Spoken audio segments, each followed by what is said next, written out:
hello, welcome into Citadel Gray Line, a production of CRM Sports as we broadcast each week and have done so for 15 years. Way back in 2008 is when we got this thing going. We're a show that covers everything Bulldogs and other happenings at South Carolina's historic military college. John Rawl is my name, and hello and happy homecoming week as the Corps of Cadets and alumni come to Charleston, or in Charleston, for this big weekend with the Chattanooga Mocs. We'll talk about that game.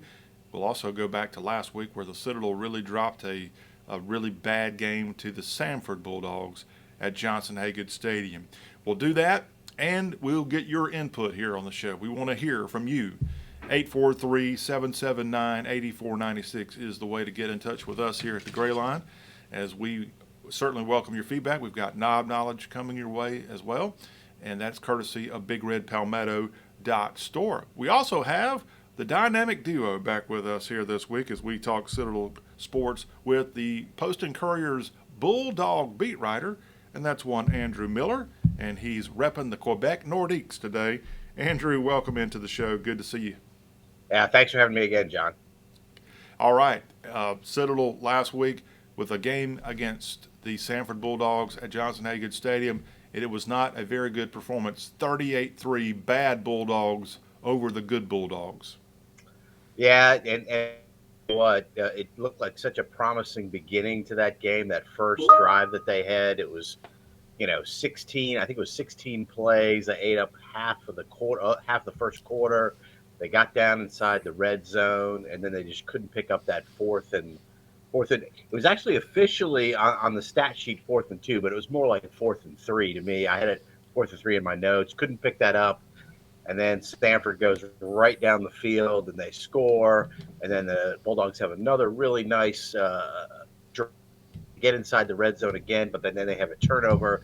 And then Samford goes down and scores again, and they kind of never look back after that point. So there were some points in that game, especially early, their first 3 drives. I thought offense played, pretty well. But boy, that Samford offense, they were standing. Quarterback Michael Ayers, he was everything that he was advertised to be. I know a lot of Citadel fans, not Bulldog fans, but Citadel fans, were upset about the kind of pressure or the lack of pressure that the Citadel defense had on the Samford quarterback throughout that game. And the one thing that I would say kind of in their defense is they played a lot of 3-man front, or they only rushed 3 guys. And that was because you're not going to get a whole lot of pressure on him because they get rid of the ball so quickly. So what they tried to do is they tried to rush 3 and then drop back 8 in coverage. And Michael Ayers was he was on fire. He completed his first 14 passes of the game. The deep outs he was spot on. It seemed like every throw. There weren't drops. There weren't missed passes. They played extremely well. That's the best offense I've seen all year.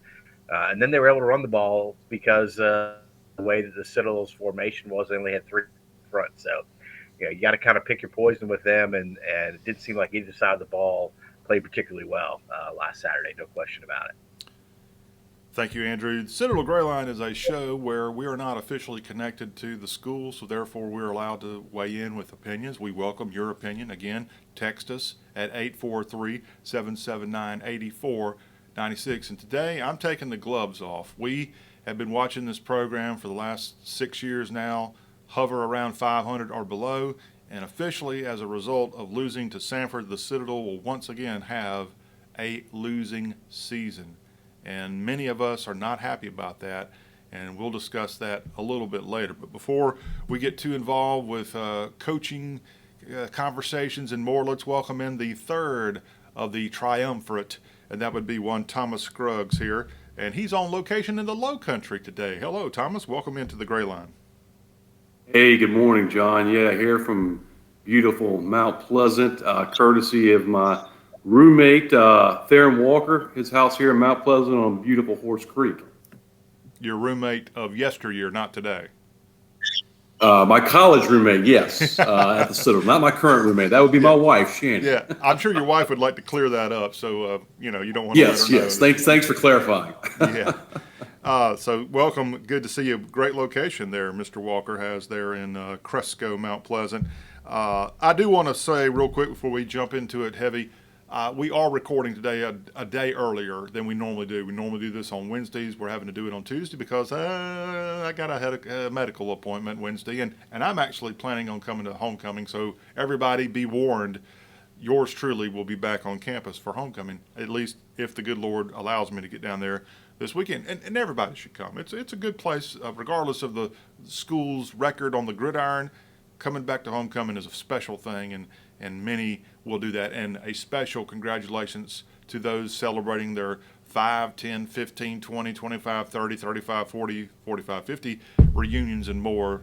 So kudos to all of you with your special reunion classes. All right, triumvirate. Let's get into it. The Citadel, as we mentioned, got off going pretty good in this game and just shot themselves in the foot in that early part of the game with a long drive that ended up being in a fumble, and that seemed to be a recurring thing with multiple fumbles against the Samford Bulldogs. Yeah, they had 3 turnovers in that game. Again, the second drive, they actually got it inside the 15. I think it was at the 11, if I'm not mistaken. And Grayson Underwood gets his helmet knocked off on a play. Ahmad Green comes in for one play, and at the mesh point where they're doing the option right there at the handoff, there's just a fumble right there, and Samford recovers. So the first drive where I thought that in my opinion, Brent Thompson probably should have kicked a field goal there because you drive all the way down the field, and I understood his argument after the game, which was, touchdowns are going to win this game. Field goals are not going to win this game. I understand that. But when you have a drive that long and you don't have any points to show for it at the end of the day, I didn't think that was the right decision. I think they kick a field goal there, kind of give them a little bit of momentum at that point. In the second drive, again, inside the red zone, they have a fumble there. Grayson Underwood has a fumble later on. He missed passes, a couple of receivers that were open. Just not a, Brent Thompson called that second half a nightmare offensively. To agree with him on that. It was just not, they were not as crisp, executed as well as they did against Western Carolina. I know kind of a different defense that they were facing in Samford, a little bit more athletic, a little bit quicker, but certainly not the result any Bulldog fans want to see. It was a historic day, as you mentioned. A field goal did end up going through the uprights for the Dogs, and it was a historic field goal as 56 yards away, Colby Kittner hit a longest field goal in Citadel football history. Thank you, good Lord, for that, by the way. I think the wind did have a little bit to do with that, but yes, that did put points on the board in the second quarter. Those would be the only points El Cid would have all day. Yeah, they really struggled. One of the things that we talked about last week going into this game and what they did so effectively against Western Carolina was they were able to finish these long drives off with touchdowns and not field goals and points. And they did not do that against Samford. And again, you're playing, probably the best. I haven't seen Chattanooga, obviously, but playing what I think is probably the best team in the Southern Conference right now. And you gotta be able to score points. You gotta be able to finish off drives, and you can't turn the ball over. And 3 things that the Bulldogs did not do last Saturday at Johnson Hagood Stadium. Thomas? Well, John, so much for changing the season narrative. We come in here every week and say the same thing. We move the football, we fumble it, or we don't score. We're in game 8 of the season. We can't hang on to the football. And, to beat a team like Samford at home, you got to be almost perfect. You can't make any silly mistakes like that. The defense, say what you will. I was 21-3 at half, gave up really 10 points in the second half. That last touchdown, a scoop and score, that 53-yard return. It's not Citadel football. It's not what we're used to. I don't know what the answer is. We don't seem to have the ingredients this year to be able to score points. You got to score points to win football games. Yeah, the Citadel, reminder, they lost the game, but they got beat pretty bad in this game. I mean, you lose it by 35 points at home.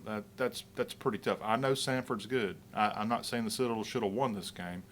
On paper, Samford was obviously going into this a much better team, but this is bad.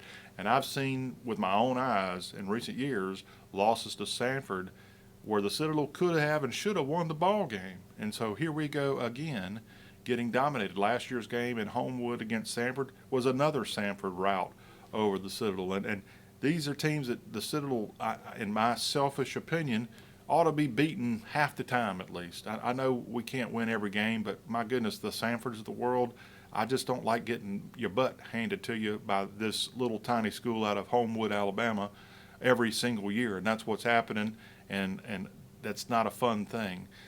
We're going to get into the coaching side of things. Anything else positive we can come out of this, Andrew? Yeah, not a whole lot because you had some injuries defensively. Chris Beverly didn't play in a lot in the second half. Haven't been told exactly what his injury is. I think that he will be back for this Saturday against Chattanooga. The thing to me that's going to be interesting is who's going to start at quarterback. Everybody thought that kind of Grayson Underwood was going to be the savior of the season. And you saw some of his deficiencies.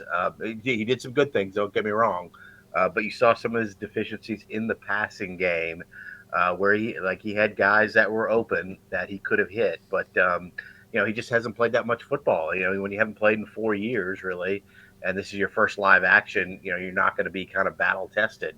Then he turned the ball over on another possession. So you saw some deficiencies there. You saw some deficiencies with Ahmad Green. You see some deficiencies with Peyton Derrick. It's just going to be really interesting to see who comes out there and takes that first snap for the Citadel Saturday against Chattanooga.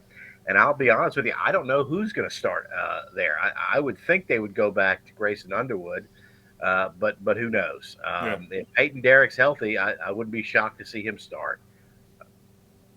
Yeah, and Brent Thompson in his weekly press conference was a little bit coy in talking about the quarterback situation, and maybe that's strategy on his part, to not tip off the opponent what his plan is. Any of those three likely to see action, but man, just a sad state of affairs on the Citadel entire offense. I mean, this is not just one player. This is all bad, and there were some decisions. I know Brent Thompson loves to go for those fourth downs, sometimes in his own territory, and they got bit by that in the Samford game, and it's just not a lot of fun losing the way the Citadel just lost this game, especially after the high of winning against Western Carolina the week before. That game kind of brought back hope and excitement, and you knew that, wow, if they can go on the road and beat Western Carolina, maybe they can knock out several wins to end up having a winning season. But that didn't happen. And now the Citadel guaranteed to have another losing season under Brent Thompson. He will not have had a winning season since his first season at the helm, 2016. That's 6 consecutive years, or either 500 or below as a head coach. Not good. We'll talk about that. We'll take our gloves off here. We'll weigh in. I've got something to say about maybe the future of Citadel football beyond just the coaching position. But one thing that did come out in the press conference on Monday, Andrew, we've got a departure in the backfield for the Citadel, as Lou Ellen is no longer a part of this program, and he's a senior. Yeah, he is, and that was a little bit surprising. I asked him about that at the press conference. He said he was no longer with the program. I'm assuming that means he's still in school if he hadn't already graduated. And if you look at, Logan Billings was the starter at the beginning of the year. Sam Llewellyn was his backup. And then Orlando Jones was the third string, and then Braden Walker was the fourth string guy. And now Braden Walker is your starter. So your fourth string B guy, which is, again, the fullback, is probably the second most important position offensively for the Citadel in their option attack. He's now your starting B-back, and got a couple of guys behind him that don't have a whole lot of experience. They do expect Orlando Jones to be back this week against Chattanooga. But, having your top two B-back guys, the guys who you're going to really lean on throughout the season, veteran guys who'd seen a lot of snaps, played a lot of football over the last couple of years, to have them not in a part of the team anymore. Obviously, Llewellyn not with the program anymore, but Logan Billings out with an injury for the rest of the year. I mean, that's a really big blow, and you put that on top of, Jalen Adams leaving last year.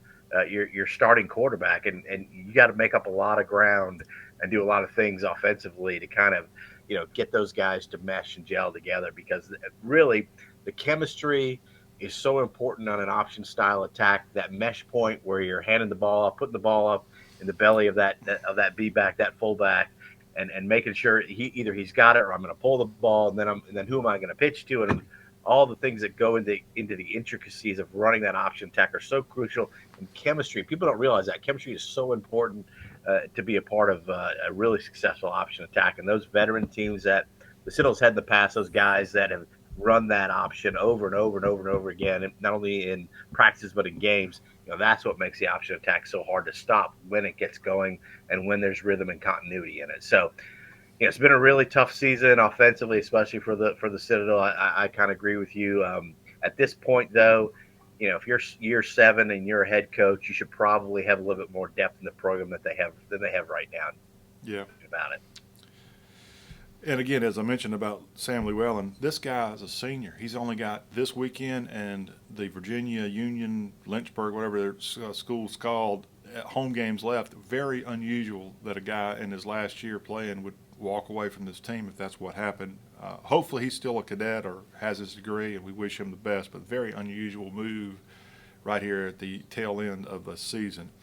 This is Citadel Groundline. We're going to talk about the coach. We'll talk about offensive strategies and more, but I do want to tease that we've got coming up before we get out of here today some positive news, and that's Citadel basketball, as Ed Conroy and his very talented tall guy went up to Asheville the other day and did a little SoCon preview of SoCon basketball, and we're going to play a little portion of that before we get out of here today. That's coming up, so some Citadel Hoops news as they get ready to start their season in the coming days. Excitement at McAllister Fieldhouse with the return of Ed Conroy.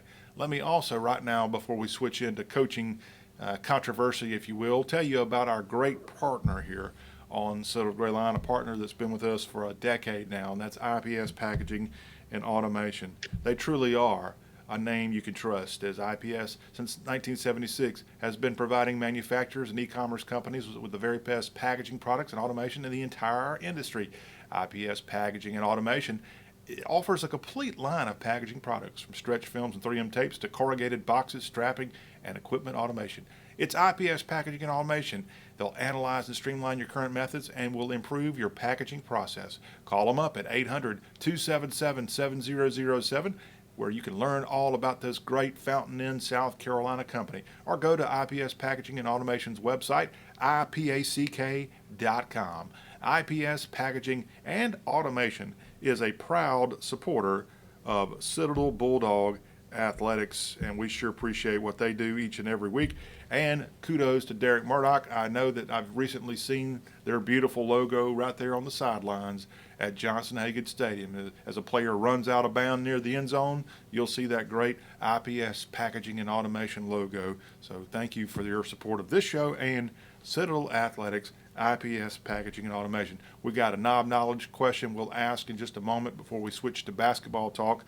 Let's talk about this future of Citadel football. And Andrew, I know you kind of have to be the official and not get too maybe carried away here, but I'm going to get a little carried away, and maybe Thomas will too. We're going to have another losing season. Brent Thompson has been on the job since 2016, where he led this team to an unbelievable 2016 season. They won their first 10 games in a row. They were undefeated in SoCon play. They won a second consecutive SoCon title that year, undisputed. They had nobody else undefeated that season. An incredible year. Incredible year. But that was 2016, and he has not had a winning season since. The Citadel basketball team, which we just talked about with a new coach, well, Ed Conroy's in the job because Duger Balcom wasn't winning enough. So this is the last year of Brent Thompson's contract. He's got another losing season. It's just not working. It is just not working. I hate to say it. I think the guy's awesome. He's a great guy. He's a perfect example of what a Citadel coach should be off the field. But on the field, it just ain't adding up. Yeah, in the last year of his contract, so it's not like he's going to get fired or anything. I do not. Unfortunately, like you, I've gotten to know Brent, in a pretty short period of time. He's a good guy. I think he's in the business for the right reasons. But at the end of the day, when you're a coach, you got to win. You got to win football games, and right now he's not doing that. And I understand that COVID and the pandemic, I don't know that you could judge a coach on those couple of years because everything was just so out of whack for them. But you come back this year, you've got so many veterans on this team, especially on the defensive side of the ball. Offensively, they just haven't, which is kind of his side of the ball. He's offensive coordinator under Coach Houston, so they have not been able to produce. I think that's an issue as well. So yeah, if he's back next year, I will be shocked. Okay. I will be shocked. I mean, And we I just think saw Brian Harsin get fired at Auburn on yeah, Monday. I know we're not Auburn, but they're not going to make a coaching change in the season, right?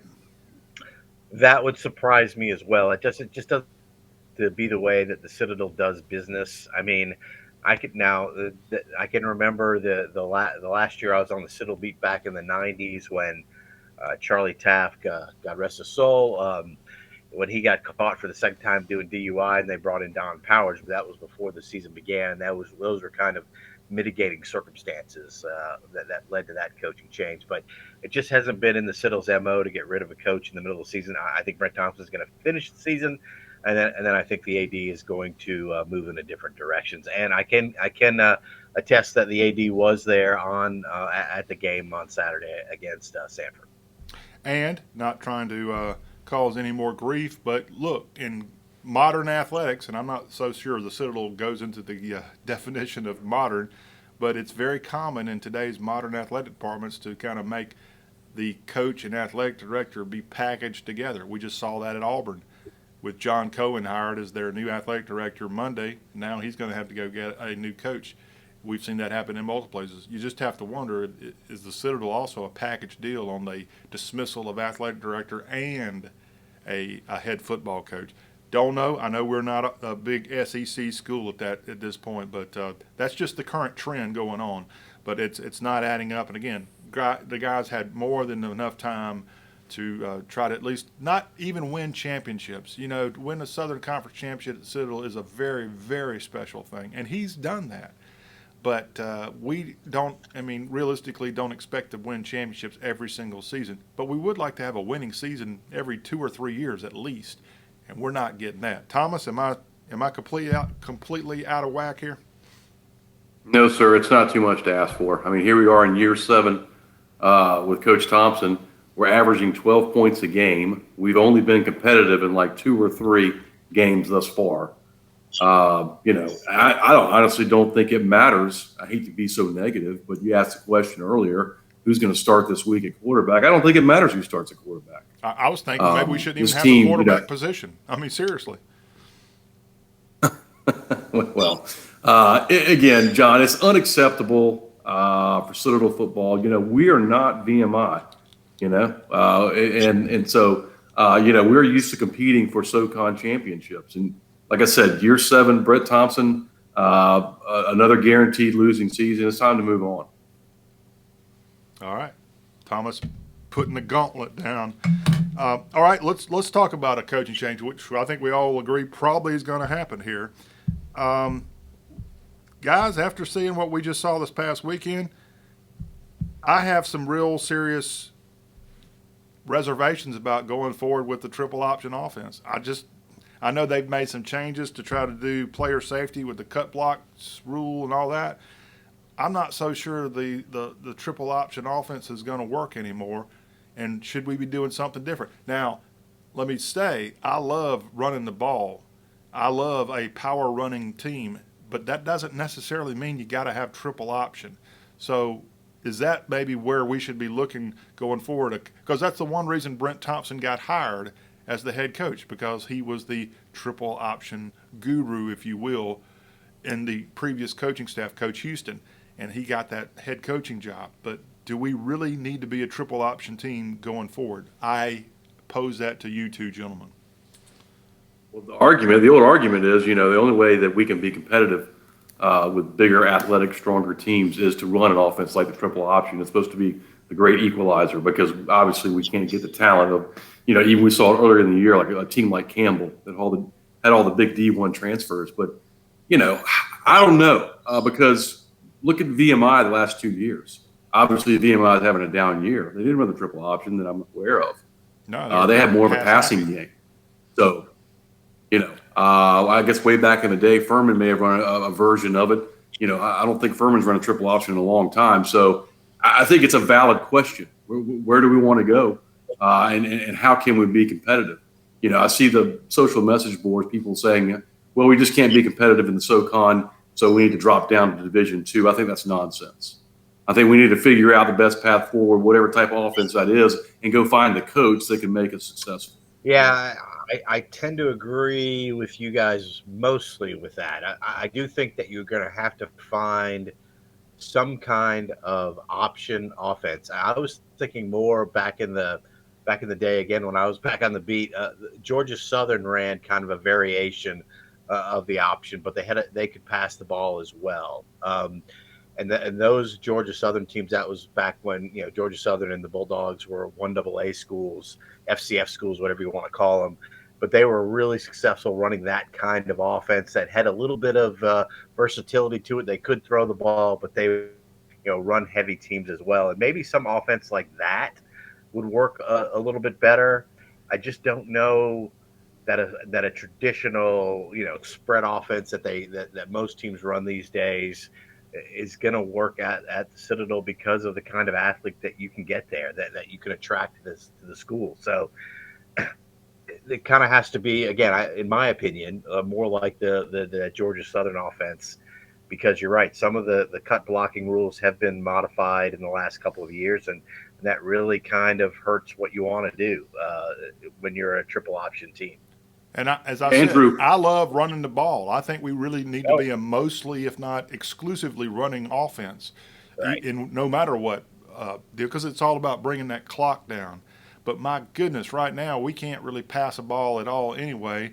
And let's be honest, if the Citadel is behind on the scoreboard 10 points, I just don't see them ever overcoming a 10-point deficit. I don't even know the last time that happened.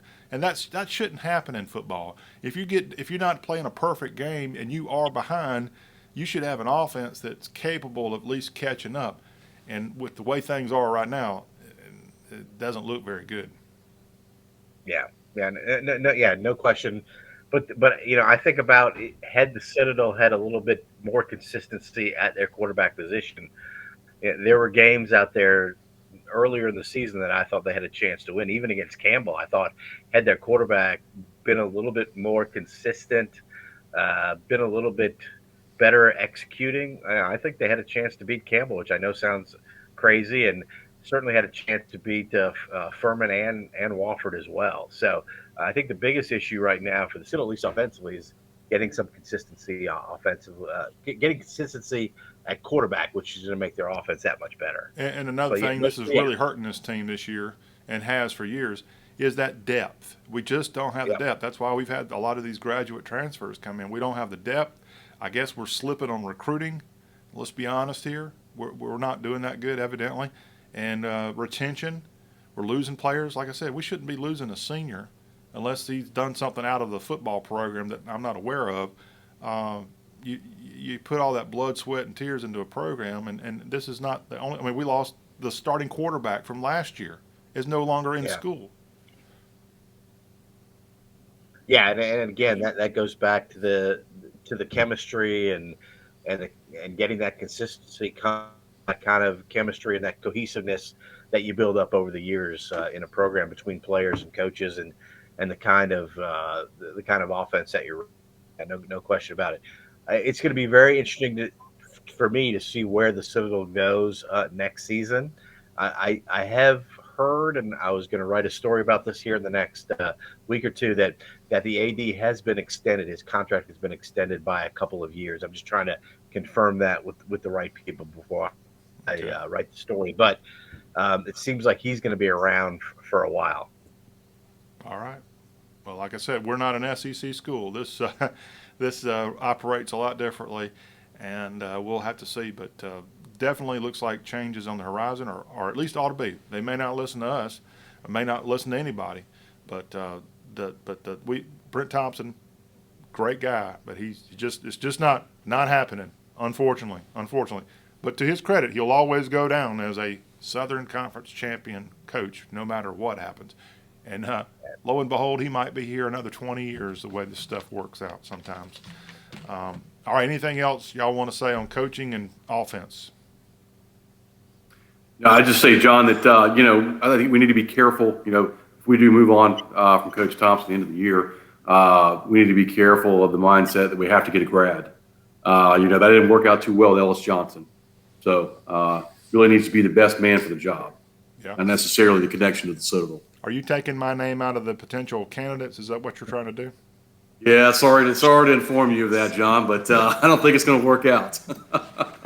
Oh, come on. And, back to the point, too, about the Charlie Taff era, not to beat a dead horse, but we had a different, when you and I were there, John, watching Citadel football, there was a different athlete that we were able to recruit back in the early 90s than we can here in the year 2022.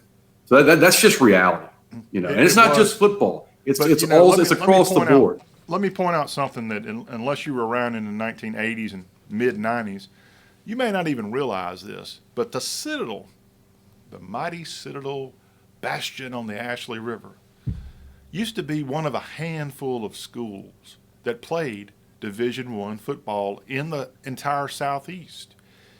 Georgia Southern started their program in the 80s. There was no Coastal Carolina. Walford was basically totally irrelevant because they were NAIA or something like that.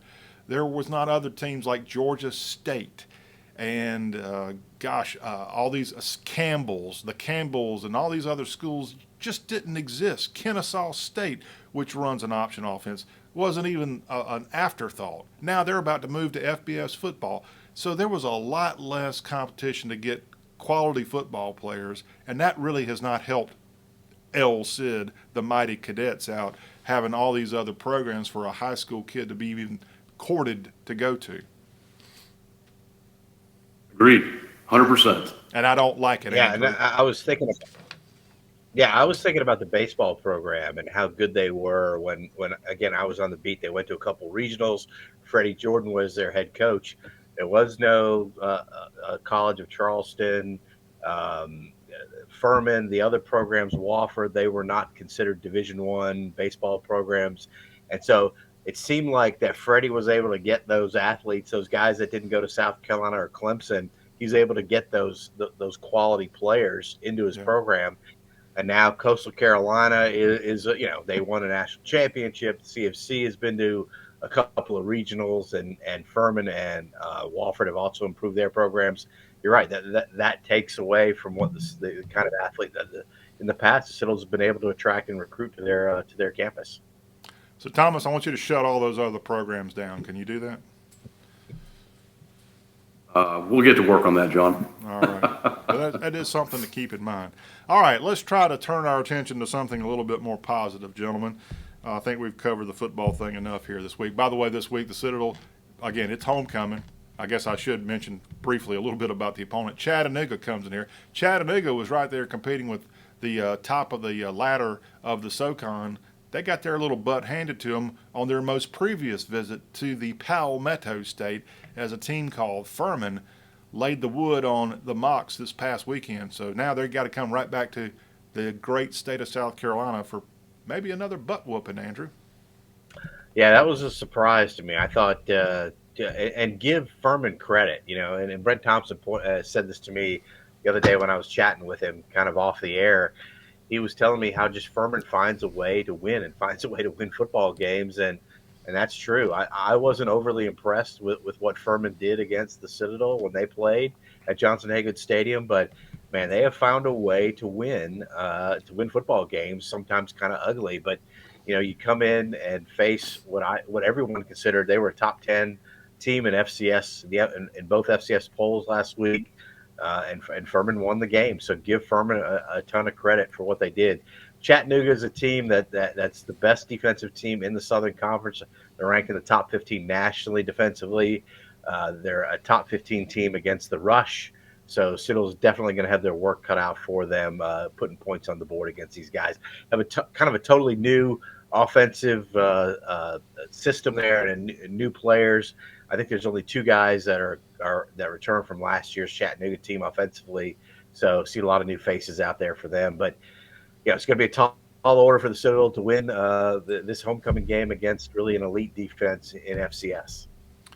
2 o'clock Saturday at Johnson Hagood Stadium, Samson Field. Right there on the beautiful artificial turf of Hagood Avenue. You can check out the homecoming game. Should be a completely packed stadium for the Citadel and Chattanooga, the next to last, the penultimate contest of the season at home for the Citadel.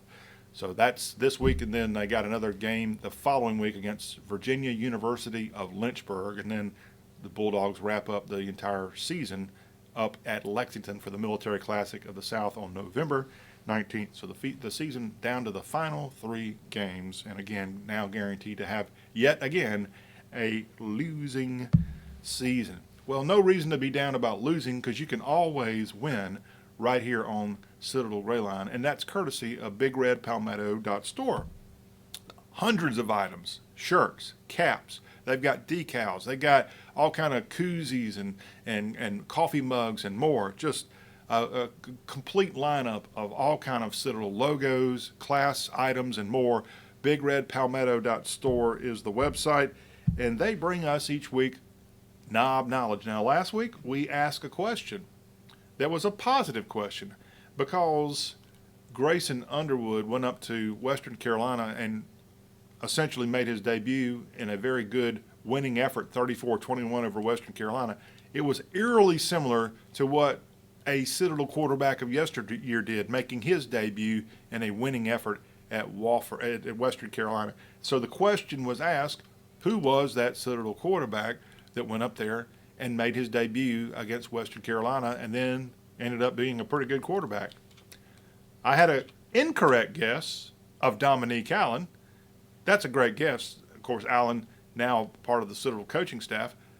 The correct answer would be one Brandon Rainey, who made his kind of sudden debut back in the 2017 season, I believe, maybe 2018 at Western. It might have been 2018, because he played in that game, and then he went on down to Alabama, and he was the quarterback of that Alabama game. And then the next year they beat Georgia Tech. The Georgia native Brandon Rainey, who grew up with the New England Patriots' own Raleigh Webb. So we did not get a correct guess last week on our Knob Knowledge. So we've got all kind of goodies that we want to send to you. $25 gift certificate if you can correctly text me at 843-779-8496 the correct answer for this week's Knob Knowledge question. And we're going to go away from the gridiron, but not really, for this week's question. And Thomas, don't blurt this out. I want to know, because it's homecoming weekend, who will be on the field during halftime? What happens at halftime of homecoming at a Johnson Hagood Citadel football game? What's special about homecoming's halftime? Who performs? Tell me. Text me that answer, 843-779-8496. Of course, the hint is there's tradition at South Carolina's military school, so essentially they have the same type deal every year at homecoming at halftime. Tell me what you're going to see out there come Saturday around 3:30, and you'll get a $25 gift certificate. Just text that answer to 843-779-8496. And Tommy boy, I know you know the answer to that. Don't tell us. Of course I do. All right, well, good. All right, Thomas, you ready to talk a little basketball before we're ready to get out of here? Absolutely. All right, Ed Conroy, class of 1989, is now your coach, back at the helm after a stint at places like Tulane, and he's coaching the Bulldogs. And Andrew, how about those Bulldogs? They had a little exhibition game the other day and came away victorious. Yeah, I think they won by 20 against Mars Hill, Johnson Hagood. I was unable to attend. I actually I had to take care of my daughter who got married. She and her husband, now it's kind of weird to say that, they came down with COVID over the weekend. So you gotta be kidding me. I had to go run them some food and some other things, run some errands for them. But yeah, so I missed the exhibition, but I heard Citadel played pretty well. I would caution Citadel fans to be a little bit patient with Ed. It took him a while, in his first stint to kind of build the Bulldogs up. But, I remember them beating the College of Charleston 3 out of 4 years. I remember him winning having a 20-game win season. They went 15-5 in the Southern Conference. That's kind of what propelled him to the Tulane job that he got. It's going to take a little bit for him to rebuild things. He got late in the recruiting process, but I know what we're going to see. We're going to see more defense from the Bulldogs. We're going to see them be a little bit more patient on the offensive end. He still wants them to play fast, but I think they're going to be a little bit more fundamentally sound than they have been in the past. Looking forward to covering those Ed Conroy teams because he knows how to build a program. And in just a handful of days, those Dogs will be up in Pickens County, where the Clemson Tigers welcome in the Citadel on November 7th. That's Monday at 7 p.m. there at Little John Coliseum. So what a way to get that season started. That will be on the ACCN Extra Network X, so you can watch that digitally, the Dogs and the Tigers. And the last time they were up there, they, I think, only lost by about 10 points. The Duger-Balcom team of that year went up to Clemson early in the season and nearly beat them. Of course, last year, Balcom's Bulldogs started the season with a big win over the Pitt Panthers of the ACC. The Dogs' home opener will be against the Presbyterian College Blue Hose on Thursday, November 10th. So going to now take you up to Asheville, where just the other day, the Citadel's head coach, as I said, Ed Conroy, back, class of '89, he and his power forward, if you will, Stephen Clark, the very talented senior out of Charlotte, went up to Asheville for a little Southern Conference Media Day type affair. And let's go in and hear their conversation with the SoCon's representative, Pete Yannity, talking about a little bit about this roster and this season. Here's Ed and Stephen alongside Yannity and a preview of Bulldog basketball. Well, first of all, thrilled and feel very blessed to be back. Citadel basketball, it means a lot to me and my family, and just so proud to be back and be a part of it. I was reminded, coming in, my cousin Pat, today would be his 77th birthday. The author. And he would be, I'm sure he's up there laughing right now, because we laughed hard last time when I came back. He never thought he'd see the day when I was coaching on the sidelines for the Citadel. But to be back a second time, we'd be having a pretty good laugh today. But special place and a lot of people that care a lot about. Stephen was part of the first winning season last year that they'd had since you won 20.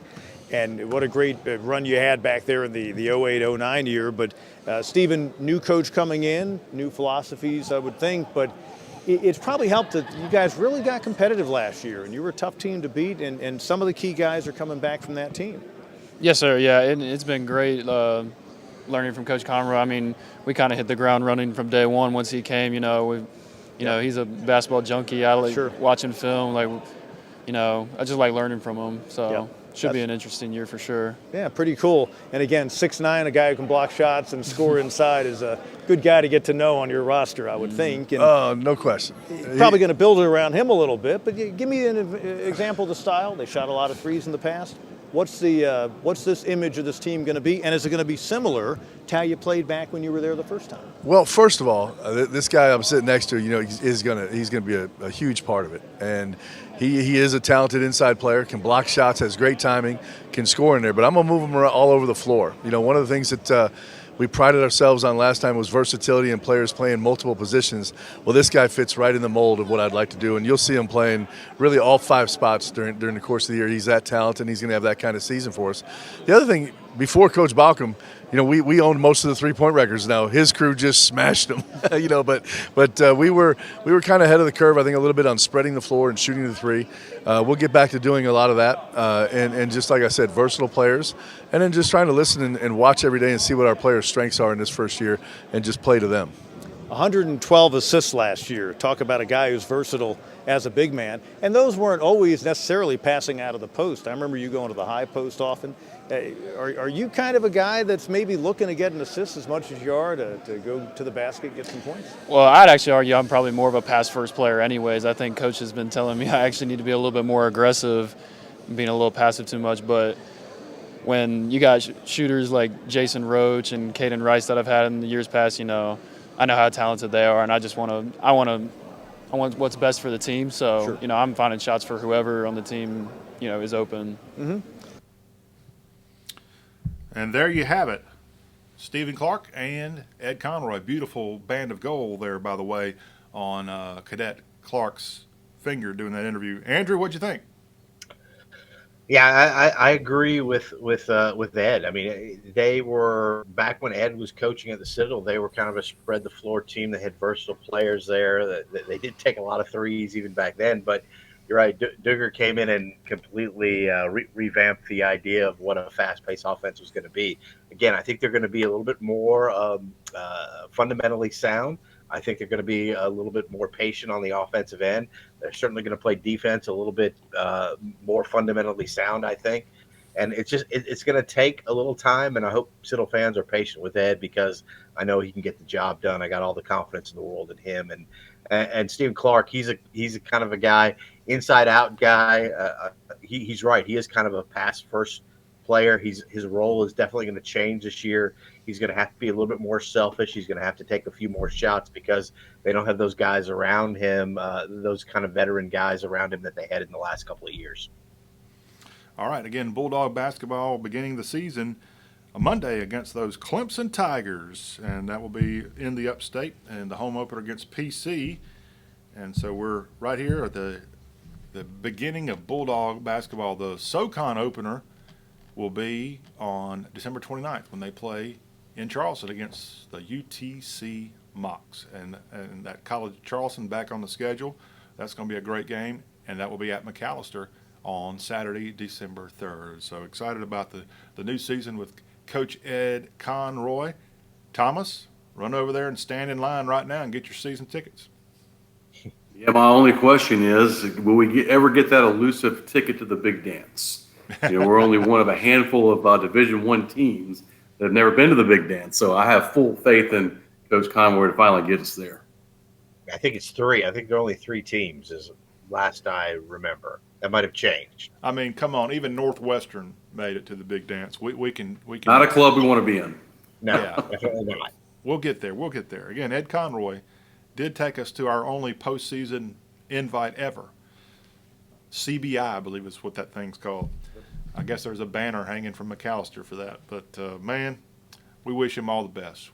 It'd be nice to have a decent basketball team again. And last year, again, similar to what we were talking about with football, it was just Coach Balcom had been given multiple years. It just didn't work out. Didn't work out. Unfortunate. Gentlemen, any other parting words from either one of you before we get out of here for homecoming weekend? Nope. All right.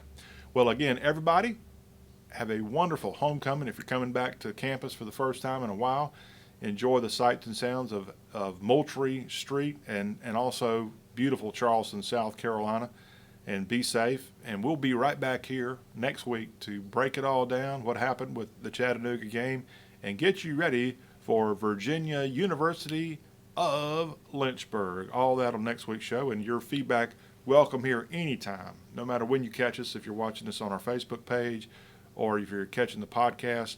It is easy to do. Just text us 843-779-8496. Again, thank you to BigRedPalmetto.store. Thank you to IPS Packaging and Automation.